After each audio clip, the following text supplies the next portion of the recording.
As possibly the most exciting time of year is quickly approaching for hockey fans, I decided to take a look back and address some more potential trades that could happen. Many of these names aren't the most exciting or flashy types of players, but let's just say I'm gonna save the best for last yet again. Keep in mind that the league is working tirelessly, according to multiple sources, to amend the 14-day quarantine rule for the deadline, so some of these hypothetical trades would make more theoretical sense. And with that, here are 7 more trades that could happen upon the 2021 deadline.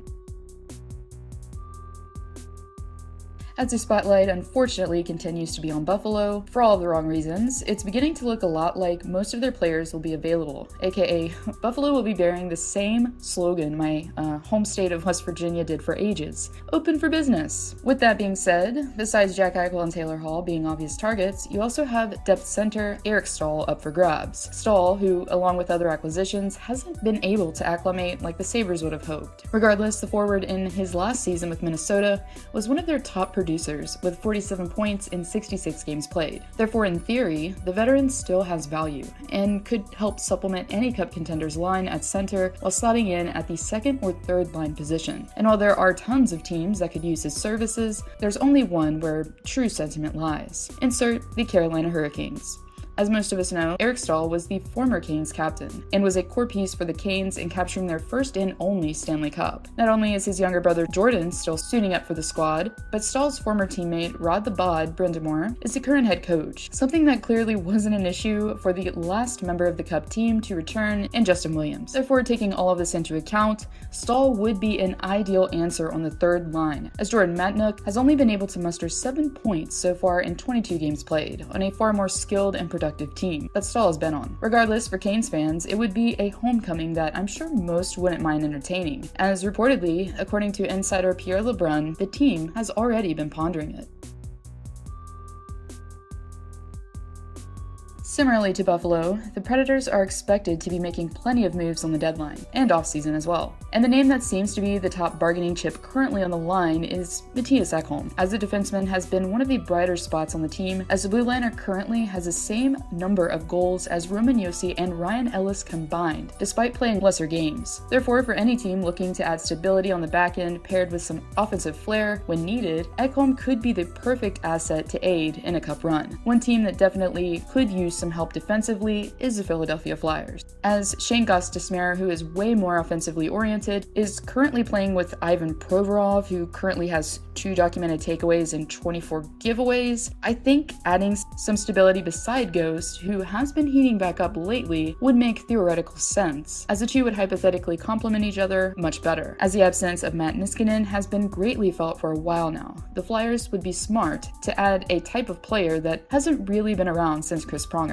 Therefore, the defenseman would be providing grit, tenacity, and help at both ends and on the PK, which is an obvious soft spot for Philadelphia, as their penalty kill unfortunately ranks 6th from the bottom at 26th. Another shutdown defenseman that will likely be available is SAVARD. And while other teams, such as Edmonton, could really use his services, the one that stands out most to me is Winnipeg. Because, let's face it, Winnipeg's defense, respectively, is and has been Connor Hellebuck, as the netminder won the Vezina last season, basically because he was so good at bailing his team out. Obviously, they're not Anaheim and literally being dragged to W's by their goalie, as they do have some amazing talent up front, but if I'm the Jets GM, my main concern would not be messing with the offense at this point. Therefore, as Winnipeg has an obvious need, SAVARD could slot in nicely alongside Josh Morrissey on the first pairing, and could really help better the penalty kill, which also ranks low at 22nd league-wide.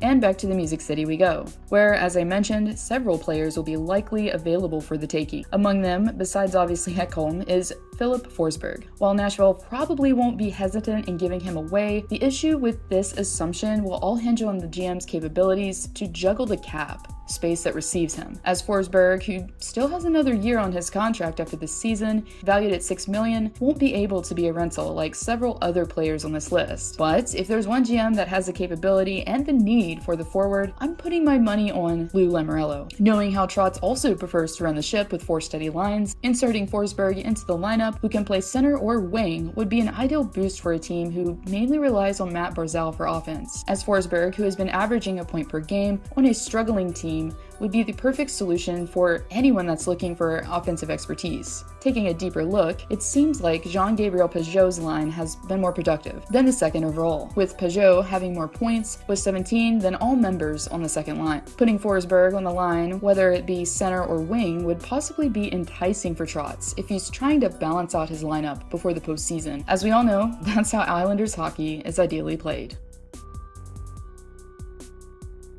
Now, when pondering what player I thought Kyle Dubas should be pursuing, if he's not already the most, is Nick Foligno. As the Leafs are obviously nearing cup or bust territory with so much offensive firepower in the lineup already, it really seemed to me that Foligno fit all the criteria for a Dubas-like acquisition. He's gritty, has veteran experience, leadership abilities, and he's a depth player. Looking at it right now, Foligno would be the perfect addition to have on the bottom six. Now, knowing that he does have a no-move clause does complicate things. Plus, he's a huge part of the Jackets' culture, as he's been the epitome of what a Blue Jacket represents. But knowing the current state of the team, his contract nearing expiration, with no extension talks reportedly being made, and the potential of getting to win a Stanley Cup at this present point in his career, even if it was with the team that once rivaled the one that his brother and father once played on, is probably something he wouldn't pass up. Boston, per usual, has been competitive. Maybe this season's slightly inconsistent, but still competitive. Despite this though, former first-round pick Jake DeBrusk has seemingly fallen behind, as a winger who put up 27 goals in his sophomore season has a measly total of 6 points in 18 games played and has been made a healthy scratch, as head coach Bruce Cassidy was vocal about his reasoning while saying, quote, "We just feel we're not getting the effort required," end quote. Therefore, knowing that he only has a season remaining on his 2-year extension, it's very possible that DeBrusk could be, for the first time in his NHL career, not playing for Boston post-deadline. The forward could complement any team that's looking for depth in the lineup and wouldn't be a highly expensive option, as he only sports a $3.6 million AAV. One team that stood out to me that made total sense was the Edmonton Oilers, as the Edmonton native could be a solution for a team that is starving for depth. The only kicker here is that Ken Holland would theoretically have to give up something, but nothing too substantial, to get the former 43-point scorer. And now, the grand finale that I promised. Last time I discussed the potential of Jack Eichel being traded to the Rangers, and this time around I decided to take a look at another possible destination for the captain, the Los Angeles Kings. Similarly to New York, LA is in a similar transitional time culturally. As the aging core's window continues to shorten, the team is naturally going to yearn for a potential star player. For season upon season, the Kings have relied on Anze Kopitar up front for most production, with Drew Doughty supplementing the scoring. With a prospect pool bursting with talent, Eichel would be the perfect addition now for the top six, as Quinton Byfield will be transitioning into a top role eventually. With tons of available picks and prospects, the Kings could be one of the few teams that could give Buffalo a potential return that they couldn't pass up. And I know having him out west would probably help GM Kevin Adams sleep better in the long run versus Eichel remaining in New York.